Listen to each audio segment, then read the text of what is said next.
अस्सलामुअलैकुम नाजरीन, आप देख रहे हैं सहर न्यूज़ HD। रियाज अहमद मलिक और आज हम हाजिर हैं एक और नई स्टोरी के साथ। नाजरीन, आज से हम एक नए सिलसिले का आगाज कर रहे हैं जो इलेक्शन 2024 तक जारी रहेगा। इसमें हम आपको इलेक्शन के मुतालिक मुख्तलिफ अपडेट्स से आगाह करते रहेंगे। हम आज के व्लॉग को शुरू करेंगे, मगर उससे पहले आपसे गुजारिश है कि हमारी आज की इस वीडियो को मुकम्मल देखिएगा, इसे लाइक कर दें, इसे शेयर करें। अगर आप हमारे चैनल पर नए आए हैं तो इसे सब्सक्राइब करके साथ लगे बेल आइकन को प्रेस कर दें। तो नाजरीन, आज मलिक इश्तियाक वजीर इस हवाले से क्या कहते हैं, ये सुनिए। अजीज दोस्तों, क्या हाल है जी? ठीक है, खरीद है। आज फिर सहर न्यूज़ रियाज मलिक के साथ इब्तिदा कर रहे हैं, क्योंकि बहुत से ओवरसीज़ दोस्तों के मैसेज आए हैं इलाके से भी काफ़ी के हालात वाक़यात क्या हैं। तो हालात वाक़यात के हिसाब से आज आखिरी दिन है दरख्वास्तों का और रौनकें बनी हुई हैं। बहुत सारे दोस्तों ने दरख्वास्तें जमा करा दी हैं। मेरे ख्याल स्टार्ट घर से पकड़े तो हल्का PP 21 है, तो सूबाई वज़ीर साहबका मलिक तनवीर असलम अवार्ड से थी, वो अपने कागजात वगैरह अपने जुलूस के साथ जाकर भरपूर तरीके से जमा करा चुके हैं। इसके अलावा मलिक अख्तर शोबाज ने भी 21 और 22 में दरख्वास्तें जमा कराई हैं। तारक अफजल कालस पाकिस्तान तहरीक इंसाफ से उन्होंने भी दरख्वास्त जमा करा दी है। खैर, छोटे मोटे और काफ़ी नाम हैं। तरीके लबैक से सर कलाम के जो सदर हैं उन्होंने भी दरख्वास्त जमा करा दी है। एक हमारे दोस्त बुचाल खुर्द से भी हैं, उनका नाम मेरे ज़हन में वकील है, उन्होंने भी दरख्वास्त जमा कराई है 21 के लिए। बहरहाल ये चीज़ें तो चल रही हैं। आगे जो मसला आ रहा है कि PP 22 में इंतहाई दिलचस्प सूरत हाल है। सरदार आफ्ताब अकबर ख़ान PTI की तरफ से और पीर निसार कासिम जोजी साहब PTI की तरफ से, मोहतरमा फौजिया बहराम, अख्तर शोबाज, ये 4-5 कैंडिडेट तो आपके सामने हैं। और भी कई कैंडिडेट हैं जिन्होंने इस हल्के में ये दरख्वास्त जमा कराई है। और इस हल्के में नून के लिए बड़ी मज़ामत नून लीग के लिए बनी हुई है, क्योंकि उनके पास जो बड़ी दिलचस्प सूरत हाल है कि जो 2 कैंडिडेट हैं MNA के, उन दोनों को टिकट नहीं मिल रहा। सरदार मंसूर या टमन और सरदार जो शहरियार टमन, उन दोनों को टिकट MNA का नहीं मिल रहा। और उनकी जगह टिकट जो मिल रहा है, जो PP 58 के कैंडिडेट थे सरदार गुलाम अब्बास, उनको PP 59 का टिकट दिया जा रहा है। अब इन 2 कैंडिडेटों में से एक कैंडिडेट जो है उसको कैंसिल करना है। अब हालात वाक़यात अजीब से हो जाते हैं कि आप जो समझते नहीं हैं कि अभी मतलब है यहाँ पे जब हम देखें ना जी 21 का टिकट, मैं यहाँ पे थोड़ा सा वो भी फिर मैं भूल ना जाऊँ आपसे कि 21 के टिकट के लिए वजाहत इसलिए ज़रूरी होती है कि ये MNA की जो चॉइस है उसमें ज़रूरी है। तनवीर असलम साहब तो ज़ाती अपनी उस चीज़ पे वो तो निकल गए, ठीक है जी।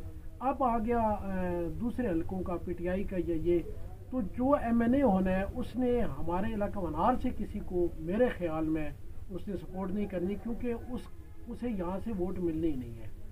ये एक बड़ा पॉइंट है, आप लोग अगर सोचें तो, कि जो MNA होना है 58 का, NA 58 का MNA जो होना है, उसने बनार के किसी कैंडिडेट की सपोर्ट नहीं करनी कि वो खड़ा हो, क्योंकि उसे यहाँ से वोट नहीं मिलने, ये वोट उसके वहाँ पे जाने हैं।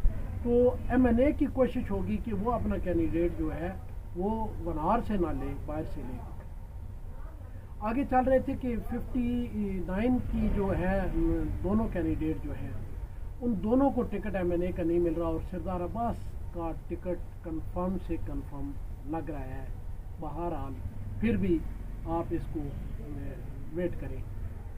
अब वहाँ पे जो है टिकट अगर दे दिया जाए, वहाँ पे शहरियार जो वहाँ पे खड़े हैं PP 23 के, अब मेरे हिसाब में कि जो शहरियार हैं जो अपने मुस्लिम लीग नून के जनरल सेक्रेटरी हैं ज़िला चकवाल के, और सलीम इकबाल के दामाद हैं, नवासे हैं, उनके नवासे हैं।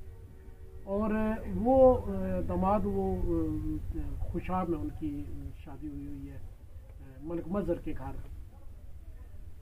जो वो टिकट है वो 23 के कैंडिडेट हैं, लेकिन मेरे हिसाब में जो मंसूरा या टमन या दूसरे शहरियार जिनको कहा जा रहा है कि आप टिकट ले लें सूबाई, तो वो चाह रहे हैं कि हमें भी 23 का टिकट दिया जाए। तो ये भी एक आप लोगों के लिए बता दूं कि वो भी पार्टी के लिए बड़ा मसला बना हुआ है कि पार्टी किसको टिकट दे। अब 3 कैंडिडेट जो हैं वो समझ लें कि 2 MNA के कैंडिडेट और 1 MPA का। अब उन्होंने सेलेक्ट होना है 22 और 23 पर, ये फाइनल हो गया। और यहाँ पे आ गया जी हैदर सुल्तान चौधरी, हैदर सुल्तान चौधरी लियाकत के फरजान। वो भी बज़िद हैं कि मुझे 58 का टिकट दिया जाए, और मेजर ग्रुप जी वो भी चाह रहा है कि मुझे 58 का टिकट दिया जाए। बहरहाल हैदर सुल्तान ने भी बड़ा वर्क किया हुआ है, पार्टी ने फैसला करना है, और हालात वाक़यात ये उनका अपना ज़ाती मसला है। अब एक ने MPA पे एडजस्ट हो जाना है और एक ने MNA पे होना है, दोनों में से एक ने PA के लिए हो जाना है। इसके अलावा सूरत हाल चकवाल शहर की आ गए जाए तो PTI के लिए काफ़ी कैंडिडेट आ चुके हैं। शाहिद इकबाल एडवोकेट, वो इमरान खान के सबसे पुराने साथियों में से हैं, उन्होंने भी टिकट के लिए अप्लाई कर दिया है PP 20 चकवाल शहर। अली नासिर भट्टी डिस्ट्रिक्ट के प्रेसिडेंट हैं, वो तो ऑलरेडी ठीक है, उनकी मशावरत भी होनी है, उन्होंने भी टिकट के लिए अप्लाई कर दिया है जी, कागजात नामजदगी जमा करा दी हैं। अपने एडवोकेट जो है चौधरी मोहम्मद अली के बेटे, उन्होंने भी तैमूर अली खान, चौधरी तैमूर अली खान, और उनके, और ये चकवाल शहर की बात। अब बहुत दिलचस्प सूरत हाल बन रही है, बहुत ही दिलचस्प सूरत हाल बन रही है कि आया जिनको टिकट नहीं मिलेगा, आया वो पार्टी के साथ खड़े रहेंगे, पार्टी को सपोर्ट करेंगे, या आया उनकी वो सरगर्मियाँ होंगी। क्योंकि बहुत सारे लोग हैं इस मौजू को नहीं समझते, इन चीज़ों को नहीं समझते, और जो कोई वर्कर होता है उसको खिताब दे दिए जाते हैं कि आपने छोड़ दिया, लोटे हो गए, फला हो गए।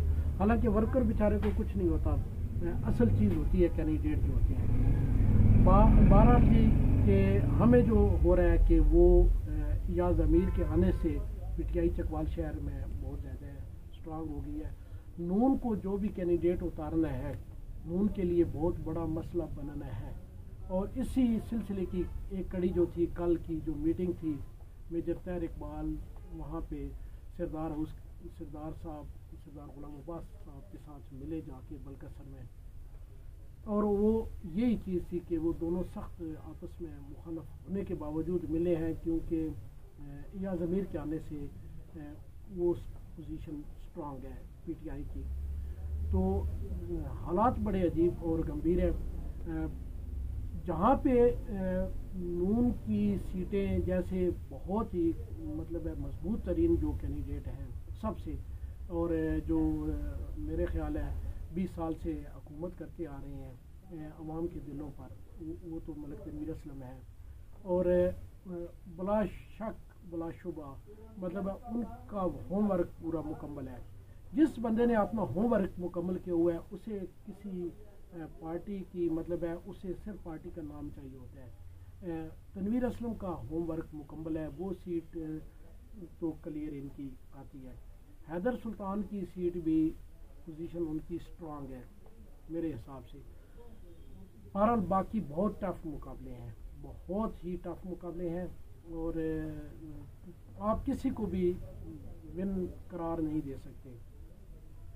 यहाँ पे सबसे जो अहम बात करते चलूँ कि बहुत सारे कैंडिडेटों ने अप्लाई किया हुआ है। अभी तो देखें ना, सरदार जुल्फ़िकार अब्दुल्ला वगैरह और दूसरे, बहुत लंबी बातें हैं, क्योंकि इतना मैं अगर आपको सारी तफसील शुरू कर दूँ तो अभी पीस पार्टी के कैंडिडेट हैं राजा रिजवान डिंडोर साहब, मतलब है टॉप के वर्कर हैं और बहुत ही मतलब है लीडर टाइप इंसान है, लेकिन टिकट पाकिस्तान पीस पार्टी का है और पीस पार्टी के टिकट पे जो बैंक वोट है पीस पार्टी का वो बरकरार नहीं रहा, क्योंकि पीस पार्टी की एक बदकिस्मती ये रही है कि बेनज़ीर भुट्टो की वफ़ात के बाद पीस पार्टी के बहुत सारे लोग पार्टी से राय जुदा कर गए, क्योंकि उन्होंने ये शायद समझा कि ये ज़रदारी की पार्टी है, भुट्टो की नहीं है। बहरहाल हम इस मसले में नहीं कहते, हम खराज तहसीन पेश करते हैं पीस पार्टी के जो लोग मौजूद हैं इंतहाई मजबूत तरीन वर्कर हैं और टॉप के वर्कर हैं, और राजा रिजवान के साथ वो सारे बिल्कुल लोहे पे लकीर की तरह डटे हुए हैं, लेकिन पीस पार्टी का बैंक वोट बहुत कम है। अभी उन्होंने जो तलगंग में भी PP 23 है उसमें उन्होंने मैडम जो पाकिस्तान तहरीक इंसाफ को छोड़ के गई हैं उन्हें भी टिकट दिया है। उन्होंने मेरा ख्याल है कवरिंग पे भी शायद अपनी किसी रिश्तेदार को, और उसके अलावा मतलब है जो है टिकट जो आ रहे हैं 21 पे राजा रिजवान साहब खुद आ रहे हैं, 58 पे भी वो खुद आ रहे हैं, और उनके साथ उनके कज़न जो है वो कवरिंग पे वो हैं, और साथ मेरे ख्याल में राजा नूर मोहम्मद के बेटे हैं शायद उन्होंने भी अप्लाई किया है। पर वो पूरे अगर टिकट मैं बताना शुरू कर दूँ तो बहुत ही लंबी लाइन है, कई 100 बंदे ने टिकट के लिए अप्लाई कर दिया है। और इसे टिकट अप्लाई करने से ये होता है कि इन लोगों से एक गुजारिश वैसी मेरी होती है कि कम अज़ कम आप लोगों ने अपना कुछ होमवर्क तो करना चाहिए, कुछ डेरे आपके हों, कुछ लोगों की खिदमत आपके पास हो, कोई चीज़ें तो आप बताएं, ठीक है ना। आप ऐसे मतलब एकदम आप मैदान में कूद पड़ती है, ठीक है, और आप कूदने की मुझे ये समझ नहीं आती कि यार आपने ये कोई वो तो नहीं है ना कि जनरल काउंसिल का इलेक्शन तो नहीं है कि आपकी बिरादरी आपके साथ है। कम अज़ कम आपके साथ एक माकूल तादाद, एक सिस्टम, एक चीज़ हो, आप लोगों को बता सके कि ये मैं 5 सालों में आपके लिए करके आया हूँ। ये मजाक नहीं है ये इलेक्शन लड़ने। और एक बात ये भी बता दूं कि अवाम यहाँ पे जो है देहातों में ये इनकी एक बिरादरी सिस्टम है, एक कल्चर है, एक अपनी अपनी वो मसले होते हैं। अब जिन्होंने होमवर्क किए हुए अभी सेठी से स्टार्ट कर लेते हैं, मतलब सूबाई वज़ीर मलिक तनवीर असलम, तो उन्होंने मेरा ख्याल है घर उनका वनहार है, लेकिन हम कहते हैं कि घर उनका जो है सैदन शाह है, लुंडी पट्टी उनका घर है, ठीक है जी। हम उन्हें कहते ही नहीं है कि उनका घर वनहार है, क्योंकि उनके जो दोस्त हैं, ये जो उनके रिश्ते हैं, तो वो उन्होंने वर्क किए हुए जी, ठीक है जी। वो हर गमी खुशी में हर जगह पे पहुंचे हैं। अब मुझे कोई बंदा आप जो है सैदन शाह से बता दें, जो कैंडिडेट खड़े हुए हैं, ये नहीं है हमारी किसी से मुखालफत हो, किसी ने कितना वर्क किया है, कोई बताए कि कितना वर्क करके आए हैं, वनहार में आए हों कि वो उन्होंने कोई अपना वो कई आए हैं। राजा जुल्फी साहब आए जी, 1-2 दफ़ा नज़र आए, फिर वकार साहब करोड़ों रुपए खर्चे करके, ठीक है जी, तो आखिर अपने आप को बिल्कुल वो ज़ाया कर लिया।